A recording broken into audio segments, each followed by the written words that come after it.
think what's important is to understand that assessment is part of the teaching and learning cycle. That to only instruct without checking in to see whether or not students are learning or what they're learning, what they still need help with, doesn't allow for a productive learning environment.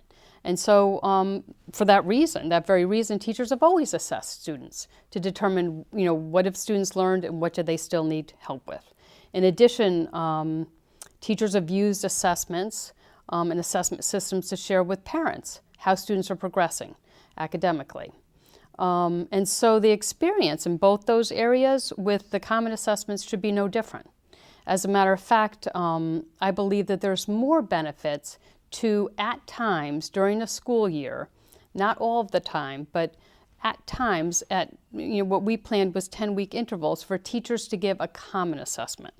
And so there's nothing stopping teachers between those 10-week intervals from giving some of the assessments they would originally have designed individually, be it projects, quizzes, homework, etc. All of that assessing can still happen.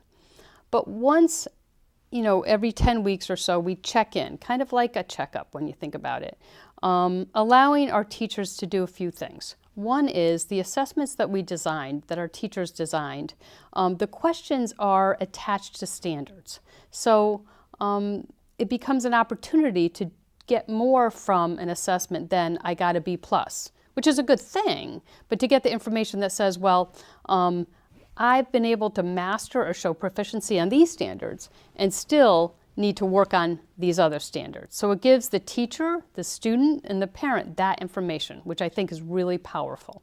In addition, if a group of teachers have given the same assessment, it allows them to come together and start to talk about how their students did in comparison to one another. And so if my students didn't do as well on a particular standard as your student did, I can ask you, what kinds of instructional strategies did you use? How were you able to help your students attain mastery on that standard and mine struggled? And I go as far as this. Let's say a whole group of teachers coming together in a school had struggled with the same standard. All of the students struggled. That gives us information that's still good. It tells us that the entire school, that all of the teachers there could use some extra assistance with this work, with this standard, and with helping kids reach mastery of that standard. So it's learning for teachers. In addition, our most struggling students, having a set of common assessments that you can give to those teachers that offer extra supports to our most struggling teachers, I think is really powerful. Allowing them, who are already attempting to meet those students' needs, do so in a more targeted fashion. They get the information too. Here's what this student was able to demonstrate mastery on, here's where they still need help. And then district-wide, it's powerful as well, because again, if we see struggling by students district-wide on particular standards, we know we need to adjust the district curriculum.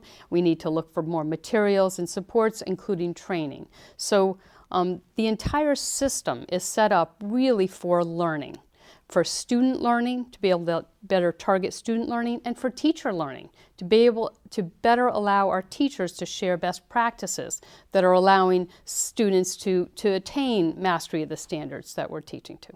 And so, in the end, the experience at the student level really shouldn't be different, or the parent level. In fact, it should be enhanced. Students and parents should feel more informed with exactly what learning a student has mastered and where they still where they're still struggling and maybe just need a little bit more time, a little bit more support.